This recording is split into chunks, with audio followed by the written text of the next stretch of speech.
Hello, everyone, and welcome to Wild Moments brought to you by explore.org. It has been a while since we've seen Ali, and we're very excited. How are you doing, Ali? I'm very good, very excited to be here for a change and with you, which is always I feels know. like, like a great catch up. I know it is like a huge catch up. I think I look forward to, to everyone when I see Taylor or I see Ali or I see Kelly, then I get a bit of a catch up before, but I haven't seen Ali in a long time, and neither have all of you, right? Have you been Oh, holding down the fort at all while I've been I traveling? did I did a show on Tuesday, so I feel like Ah, I've come back before I go away. definitely. Well, I'll be going away very soon, so Oh. we might be holding down the fort again. Well, I mean, if anything, great to catch up with you, Trish. Always lovely to see you and everybody else, even if it's just for a little bit. Absolutely, and we get to watch some cool clips, everybody. That we And do. you get to talk to us because we're live and interactive. So please keep on sending through questions and comments, but we have a whole lot of hellos. Let's get through them and then we'll get stuck right into our cool clips. We also have some new cameras, which is quite fancy. So Mhm. those cameras have been giving us some great sightings too. But we'll jump into that in a moment. As a disclaimer, though, Ali, I must tell you that last week, Thursday, it was me and Kelly and we watched some really cool clips for Mhm. which we had nothing to say, no explanations, because they were just such strange animal interactions that we couldn't use any expertise. We were just dumbfounded. We were like, Okay, okay, I love I it when don't that know, happens though. It's right? pretty cool when that happens because you're like, nothing. I got nothing. Exactly. Playing, maybe they're playing. That was about it. But those were some really, really cool clips. And as you know, me and Ali, we don't get to see any of these clips before we get to watch it with you. So let's see what Kirst has to offer. Anyway, first some hellos. Bridget McKinney says hi to Shala and Ali. Lemon water for now. Very nice. Very healthy. What's that there, Ali? Is that some tea? Some lemon tea? Like ginger water, basically. Ginger. Very good. I have nothing. Oh, Even though great. I know because I was told after checks, go get some tea, and then I didn't. But Jack DeBoer says morning from Chesapeake, Virginia. Hello, Zygote says namaste to me and Ali. Namaste, Zygote. Bowl of Kittens says hi all, good to be here for live chat for once. You know what, Bowl of Kittens? It has been a while since we heard your name. Keep on chatting. Dear NC says good morning from Seattle. You're happy to be here with your coffee. April Owl, good morning, everyone from a warm and sunny Connecticut. Have berry muffin and raspberry iced tea by your side. Very nice. Now, it's obligatory, right, for us to speak about how cold we are when everyone else is nice and warm, right? That's the way it goes. Yes, I see you have a great patch of sunshine on you. Are you I'm feeling trying to warm? get it away, but I don't know how to, you know, know which way to go. I get let it warm up your neck because that's part of your thermoregulation, right? Are you calling me basically a lizard? No, no, not at all. Hmm. Um, Trishala. It'll be like, well, like if I were wearing a turtleneck. Done. exactly. You see? There we Well, go. it's been very chilly here in South Africa, everybody. Even though Ali and I are very far apart, it's still been very, very chilly. As a As a matter of interest, our catch up the first 5 minutes was everyone just complaining about the weather. It is a thing. it is a thing, and I am sitting next to a heater as well. Cindy says, "Good morning from Pennsylvania." Bowl of Kittens says, "You have pink grapefruit tonic water and already finished your cheese sandwich." Okay, we're graduating now from just having a drink to with the show to full on snacks and meals. I like it. Casper's That Ghost says, "Good morning or afternoon, Trish and Ali, and everyone else. Hot tea and ready for the show. That's what we're talking about." MG Leopard Spot says, "Hi, ladies. Looking forward to the show. Just ice water currently." That's also a goodie. Rolling Trouble says, "Yep, girl power." Have we ever had men on the show, actually? I've done one with Ben, so With I'd actually Ben. Yeah. Yes. Ben, the only man amongst all the girls. Ben. The rose amongst the thorns. Ah, Oh, and Mike, obviously. I've Ali, done a have show with you done Mike. a show with Mike? Oh, Mike is I don't super think so. cool. He's Or from maybe way, way, explore.org. way back when, in like maybe once. Yeah, It's Mike is very cool. deleted from my brain. But yay for girl power anyway. Oh, and poor James. Okay, never mind. There were a few men. Fair. Tris, what's up? You say, good day, everyone. Plain water here, and you're excited for the show. Are you excited, Ali? Shall we jump I'm straight very, in? I'm very excited because the previews that we get, I mean, as in like the email that Kerr sent, is like, hi, here is the topic. Very broad description of what we're about to see. And then what we see is like, you could have never predicted what Kerr's tried to say, which, I'm sure she gets a Exactly. kick out of. She's like, I'm gonna lie to them. Yeah, I think she gets pleasure from that, honestly. All right, All let's right, do let's head over to a new cam. This one's Camel Thorn Waterhole in Bodeti River in Botswana. So let's head over and see what surprises this new camera has in store for us.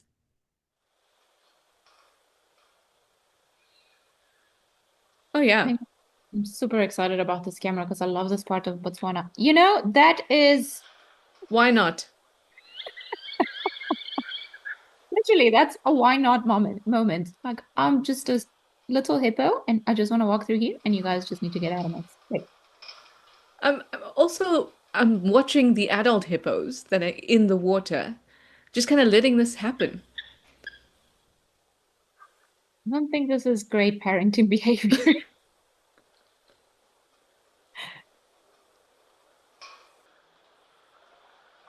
It's going for each one.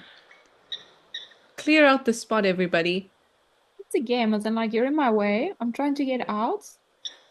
I mean, that's a big rock to try and move. I'm not sure I would be that brave. Oh, I would never be this brave. But then again, I'm not a hippo, you know?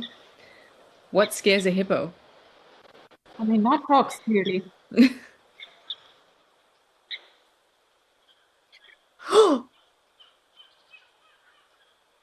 It's like a very clumsy puppy. Is it just lying there now? Like, cool, I'm gonna pretend that this is what I wanted to do. And I think it's sitting on the crocodile's tail.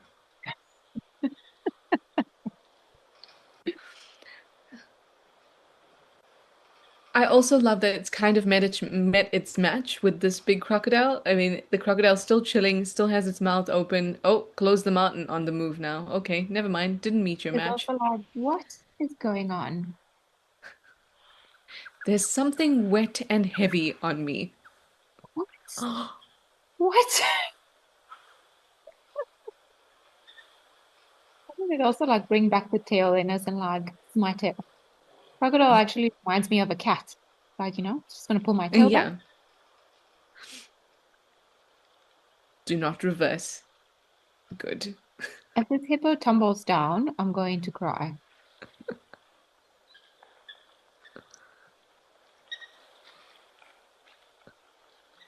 Still nothing from the parents. Oh, So this is a similar clip to last week's one where I'm just like I don't know. I've got no explanation. I mean, I think path of least resistance is king for all wildlife. Mhm. So obviously this hippo wanted to go somewhere and the crocodiles were just in the way. But I don't think there are a lot of creatures out in the wild that have the luxury of being like, I don't care, I'm still making my way. Exactly. But then to sit on the crocodile at the end, it is ridiculous. That was, and for so long, that was Yeah. pretty precious. I'm not gonna lie. That was one of the best things I've seen. That was, and I think it's just that it's almost that ingenuity of younger animals or younger Hmm. creatures. It's just like there's still that playfulness, like, oh, I fell. Oh, I'm gonna like, there's sure they understand at an instinctive level danger and things like that, but clearly the crocodiles don't pose. And we actually had a question on Tuesday, about the relationship between crocodiles and hippos. And this just goes to show they don't really, I mean, sitting on a crocodile might be a tad far, but they generally stay out of each other's way. I mean, everything that we saw about Yeah, today's sitting was fairly unusual. absolutely. I mean, I always feel like there is this unspoken, um, like etiquette between crocodiles and hippos. You know, they stay out of each other's way as much as they can, but if they do have to interact, then they will both pull their superpowers. But most of the time, they just stay out of each other's way. And this is clearly not what's happening. This is But great. another cool thing to notice was the first few crocodiles that hippo pushed out of the way moved so quickly back into the water. As soon as they realized they didn't want to be there, they moved so quickly. And I think sometimes we forget that crocodiles are apex predators because we seldom get to see them hunting and all that kind of thing. Mhm. But if they need to, they can move quickly, even when they're out of the water. And that was an excellent example of it. They just moved in the opposite direction to the one we were expecting. Just find it interesting because like if you think about it in terms of like habitats, also like both of them crocodiles more so than hippos, but they're both aquatic creatures. So maybe the fact that they're interacting outside of the water is what gives everyone this like, okay, we're just gonna play it cool, pretend nothing happened, and be a little Yeah. bit more patient than what we would be if if we were in our element. Then maybe things would Yeah. have gone a little bit different if it was like a smaller hippo inside of the water next to a croc. Then the Yeah. crocodile might have been a bit more aggressive, but maybe because they're out of their element, technically speaking, the both of them, or at least the crocodile, the hippos seemed very happy where it was or where. Where it was going. Grumpy Old Man makes an excellent point, and I did feel this when the crocodile removed its tail from underneath the hippo, is that it could make a good bum scratcher. Yeah, Yeah, yeah. definitely. I mean, I could feel that when that. Uh, anyway, Karu is laughing, and Bridget McKinney says, "Oh my goodness." Trisvasop is asking. Oh wait, before because Trisvasop, that's an interesting question. But I just wanted to read Mendy's comment, which is further up, which is going to get lost in a moment, because Mendy said that hippo just parted the Red Sea of crocs. I also saw that in my brain, when Absolutely. So Tris was asking, would the adults intervene if the baby was attacked? I think they would. I yeah. think the only thing that may stop them or might give them pause was the fact that it was happening outside of the water. So could they have even gotten there in time? But I think that's the same reason we didn't see any issues was because the animals were out of the water. But also, like, had that hippo made any distress calls, I reckon they would have, its mother at least, would have answered to it and then just gotten out of the water and at least come to investigate fairly quickly because they're very, very quick to respond to their Yeah. own offspring's distress calls. And as we know, animals usually they're good at giving signs of their experience. So if they're feeling distressed, they're good at giving signs. If they're feeling threatened, whatever it is. And it's our job to learn how to read those signs. But we have to learn them. Hippos, adults are going to know those signs immediately. It's innate. So I wouldn't be surprised if those adults were sitting and watching those crocodiles for any potential movement while that little hippo was going about causing havoc. Keeping an eye on him for making Yeah, sure your business. yeah.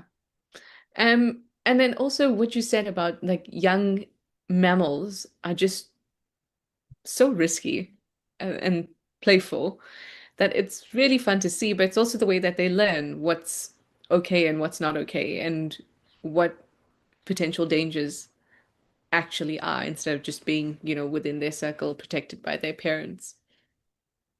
Not that this baby hippo learned anything. Like it learned that it can sit on a crocodile. Exactly. But it might be a little scratchy. Oh, we won't judge. Um, and Mindy says she's surprised that the croc didn't swat him with his tail. I mean, maybe if the tail was free, some swatting could have happened. But again, it's like this unspoken agreement, right? So what if it did swat it? Then wouldn't that just cause a whole lot of additional risk, adults coming in and things like that? So I think they're pacifists when it comes to both of them out of the water. Wouldn't go that far, but sure, maybe not as aggressive. I wouldn't call them pacifists, either one of them. No, definitely not. Bowl of kittens, you'd like to know, have those crocs learned not to mess with the baby hippo? Potentially. Reading behavior, I would imagine. And also like a baby hippo will be right next to its mother. Mothers are aggressive, wherever they are in the bush. And I'm sorry about this changing light, but it's just like it's moving. So I've given up. Um, so they would know by instinct. They wouldn't really go up to a baby hippo next to a mother because the mother can injure a crocodile. Mm. So I think it's more they know how to calculate risk. Yeah. I mean, animals in the wild, uh, it's like a superpower, being able to calculate risk and being able to figure out if my effort is worth the reward. Those are two things that they're excellent at. And Rolling Trouble says, Rolling Trouble's going to grow up to be a mighty hippo. Uh, Rolling Trouble is not going to grow up to be a mighty hippo, but the hippo is. We got you. We got you. Thank you. My brain has been working in half its capacity since the cold. Anyway, let's head over to another newish camera, that's Serengeti Explorer, and see some other animals having fun, maybe not so risky fun. Well, we never know, actually. Yeah. Okay. Exactly. Oh, That's just like some. monkey like going into the water always makes me, I mean, I say monkeys, I mean primates, or some primates. I find it hilarious. Oh, oh. One throws the rock at the other one, the one on the left. Oh look, oh my goodness. So if those strands that you're seeing on, never mind. This Scandal. baboon, yeah, this baboon does not want you to see those strands, but those were bits of grass that they They were kind of really, using it like Tarzan. yeah, like swinging from it and then just jumping into the water. I was just there and I was like, but there was one moment where I was pretty certain that the one baboon was thinking about throwing that big rock either into the water or at the other Oh, baboon. oh, I didn't see that. I would love to go back and see that once the clip is over. Oh, They pretend. They always pretend.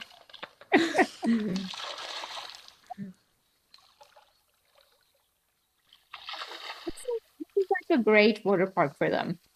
yeah, I mean, this is a perfect water park. Yeah, There's a like little island. they are genuinely just having fun. Kids. I think because the big one, like which is the one closest to the camera, but the ones that are having the time of their life seem to be younger ones. Yeah,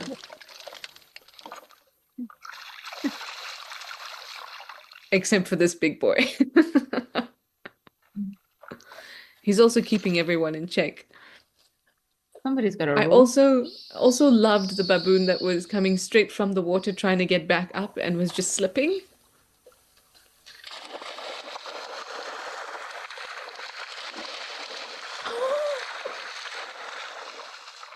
They really are living their best lives.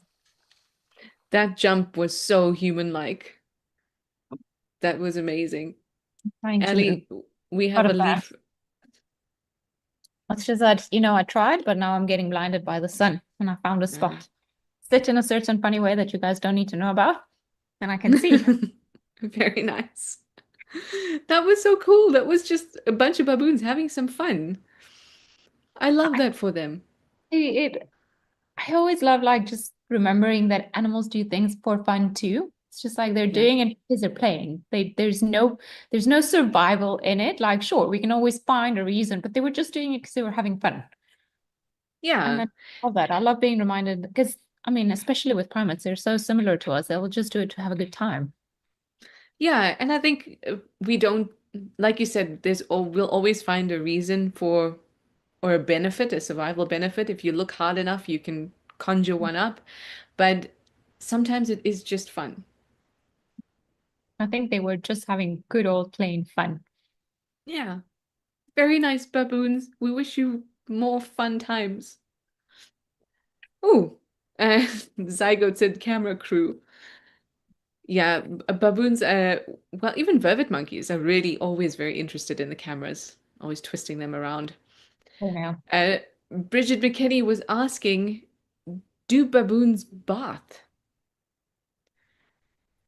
I mean, I it's not mean, like a tiger that will go in the water and then just chill in there, but here in the local, we don't see it a lot because also you have to remember a lot of the water sources are riddled with crocs and things that might eat them. So they might go into puddles or pools and lodges. That's also a very common one. And then you might see the monkeys or the baboons, but I don't think it's a habit. Let's put it that way in my experience. I don't mm, know if you experience differently. Like they can do it, but it's not often that they'll do it.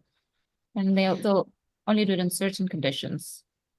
I think from a cleaning perspective, I'm not sure how much good would their fur water is going to do them unless they're soaking in it. Um, because their fur is pretty dense, right? And then as you get, that's why you see them cleaning. And so grooming is probably the way that they maintain their cleanliness. I can't say I've ever seen a baboon or a monkey sitting in water. No, I mean, I think it's a macaque in Japan, the ones that go into Mhm. the hot. Oh, in those hot tubs. Yeah, but I Well, think that is a response to environmental factors to try and regulate body heat and temperatures or trying to keep warm or things like that, as far as I know. But here they don't, they can do it, but it's not a thing, I would say. It's not a habit that they have. yeah. I mean, until they want to play, of course. Then they'll be in the puddles.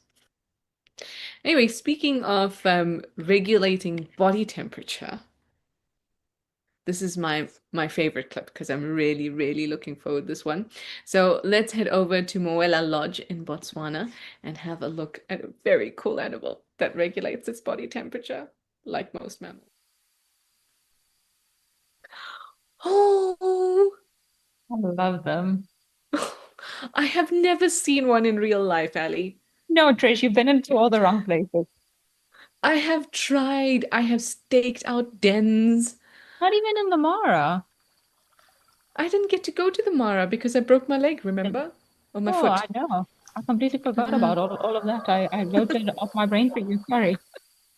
Okay. Well, they it's are a as they look. oh, it's a bat-eared fox if you're wondering, everybody. This is a Or two. specialty. Yeah, too. Generally more into arid areas. We don't really get them around the Kruger. They are everywhere in Botswana, which is lovely, and around the city area and the salt sands. Oh, I see more often than not. Look, they're grooming. Oh, that is adorable. If you had to, because you've seen them, right, Ali? Yeah. So if you had to give us a perspective of size, what animal do you think it's most closely Jackal. resembles? Yeah, a jackal? Nice. Yeah. I would say it's a jackal. They can be bigger than what you actually think they are. And generally, because you see them at a distance, you think they're smaller, but then when you see them up close, you're like, "Oh, you're actually not that tiny." They're still small animals, obviously. They're Hmm. not, but I would say a little bit smaller than a jackal, but a jackal would be the definitely much bigger than a scrub hare or something like that. Yeah, yeah. Oh, I have been wanting to see a bat-eared fox for the longest time. My particular interest in them is because they're such an ancient group of canids. Yeah. And I like looking at animals' phylogeny, and they form a really like a one of the base groups or basal groups in their phylogeny. So they're really ancient, and there aren't many other canids that they share pretty much any relationship with. Oh, because they also um can't think of the word, but they eat insects and little termites.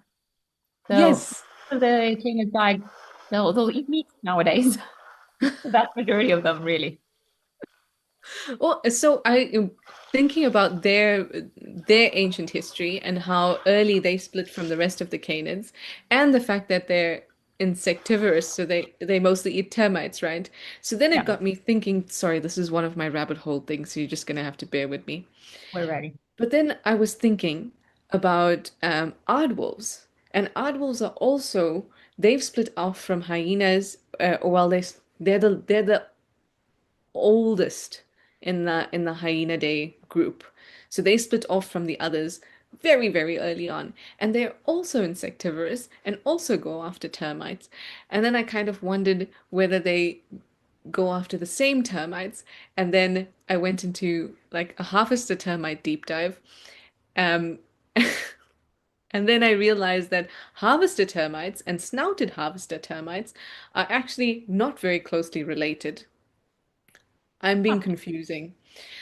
So bat-eared foxes prefer harvester termites, and aardwolves prefer snouted harvester termites. So here I was thinking maybe there's a relationship between when termites came about and when these animals split from those lineages, but turns out there isn't. End of story. Okay, so they just like termites because that's. I mean, it's an interesting thought. You would there's two very particular looking animals that specialize in a diet that it seems counterintuitive. So maybe at the time that they split, termites was the main food source, where the Yeah, like, and then different they do overlap in certain areas, but also, you know, maybe just certain termites prefer certain environments where they were yeah, that's a good point. my 2 cents. Because if they were both going after the same type of termite, I would have thought slam dunk, there's something out there. I'm gonna find this connection. But they were different types of termites. Sorry, Trish. Gonna have to carry on looking. But how cool was that? I That's, really they want to are see. adorable. They are very cute. Unfortunately, a lot of them around places like Botswana, there aren't fences amongst the main roads that connect the country from east to west, and then you can't find them as roadkills, which is very sad. So if you ever go Oh, camping, driving around Botswana, drive slowly. Do it for the bat-eared foxes. do it for the bat-eared foxes, everyone. Kaoru says that is adorable. Yeah, that's very adorable. And Ali, tell us, are their ears really that big? Because I Yeah, feel like their ears are taller than their heads. bouncy ears. They run and then you see their ears flopping forward. Oh no. It's kind of like proportion. They're not as round, obviously, as the one of a wild duck, but it's kind of like the same proportion head to ear size. Okay, I get Yeah, what you mean. yeah, very big. So Because I mean, they have to listen for termites. How else are they going to find them? exactly, and they've got to thermoregulate. I think the ears are probably for the termites. How do you even hear them other than your ears stuck to the ground? Yeah. What would they sound like? Have you never like put your ear close to a termite mound and you just hear like like it's a friction? It is the movements Yeah. that you hear. For me, it sounds like lots. I was hoping that you would make the sound, but I guess you did. But for me, it's like tiny little chews. Yeah, yeah. Also, Hmm. yeah, it's a good way of putting it. I'm just really excited about this whole termite relationship, fictitious one I have in my head. And Kaoru said that's adorable, and yes, we agree. How about we move on to our last clip before we say goodbye? We're heading over to Nkoro to have a look at a field day. A whole lot of animals coming together. Well, that sets the tone.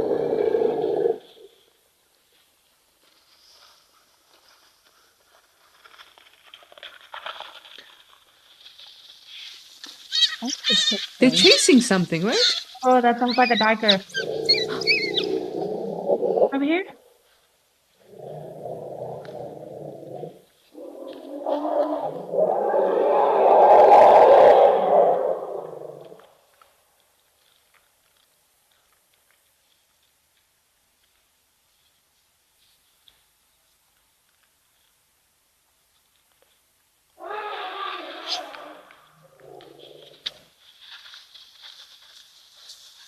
Really don't like wild. That I is really loud. do love how elephants just kind of show up like a teacher, hey, hey, hey, hey, hey, stop that. They do.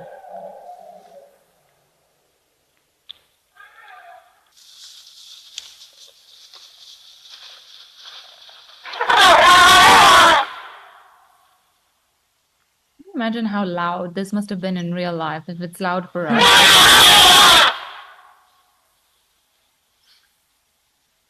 It's okay.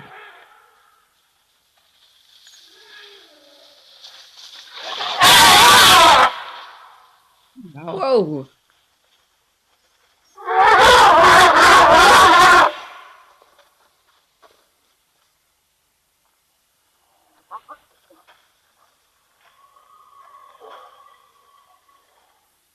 That actually gave me chills. Oh, hello.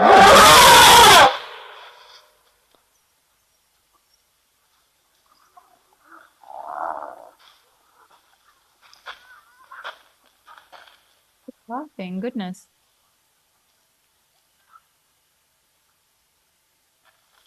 Oh, Do was you there a think little any bit of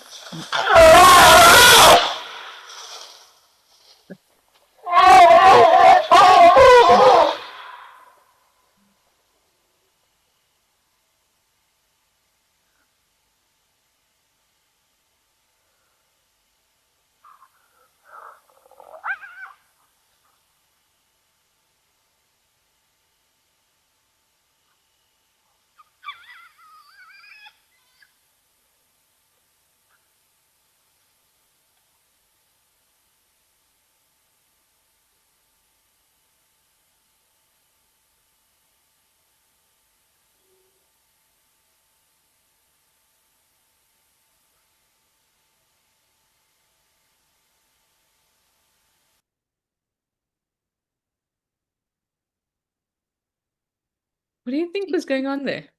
Well, I mean, elephants don't like wild dogs. That is a given. Yeah.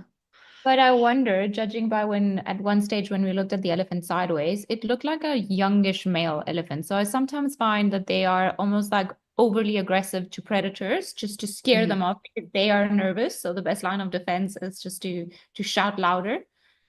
But that would be my guess. This was a very angry elephant. That was a very, very, very angry elephant. I can't say that there might have been there's one time I can remember where I've come across an elephant that's been that loud. But that was a very angry elephant. But do you think there was, bless you, do you think there was something going on between those wild dogs and the hyenas from an aggressive perspective? Because um, we have been seeing quite a lot of hyenas just chilling with wild dogs. I mean, you saw it. I remember you had that sighting where you were sitting with wild dogs and then this hyena just popped up its head. Sure. I just think like if there's not food, then it's almost like all bets are off. They're like, oh, I'm not Yeah. gonna eat you. You're not gonna eat me. So we're just gonna. But if I'm here with you, then I can. I actually had forgotten about that sighting though. Thank you. That was a very funny. Um, I think just like as long as there's no food involved, because I think the hyenas came because it sounded like an animal bleating, and like at the beginning Hmm. of the. So I don't know if they Yeah. caught a duck or a scrub here, and I'm sure that's why the hyenas came, and then if it was something small, they would have eaten it straight away, and maybe the hyenas Hmm. would we missed it. And then towards the end of the video, you do see the wild dog going and nipping the hyena's bum, which I think Yes. the sign what do you call it? The sign the you know what I mean? The iconic move that wild dogs do towards hyenas. Oh, the Signature. nipping of the oh, signature. Yes. Thank you. It took a while, but I got there. On English Yeah. today. But that was really very intense and such a I mean, if you get to witness a sighting like that, um, I mean, you can pack up and go home. That's everything happening. And Mindy was asking or wondering how folks in the lodges near waterholes get any sleep with all this noise. They don't. Often they don't. Because Yeah. there's an innate terror that whatever's happening out there is going to come and find you in your room. So Yeah. often get some sleep. Well, actually, now that you say that, when that elephant was screaming so loudly or shouting so loudly that it distorted the sound, it actually gave me like a visceral reaction. And I think that kind of feeling is an innate response in you because ultimately, if you were in the bush by yourself, this could spell danger for you. Yeah. Um, so in the lodges, they probably, especially, and this is me who has been in the bush a lot. But imagine you're a guest and you hear all of that happening outside. Oh no, no. You're gonna double check under your bed. 100%. Absolutely. Okay, Ali, it's time for us to say goodbye. Well, thank you guys, and thank you. Those were some cool clips. I hope everybody enjoyed them and that everybody is wide awake after that and screaming at it. Oh yes. Luckily we were here. Well, I was using earphones, which probably wasn't the best. It got right into my brain. But imagine you're watching that at home quietly and then. Righty. We'll say goodbye to you guys before she loses her mind. Cheers, everyone. Exactly. Thank you, everybody. See you next time. Bye. Bye.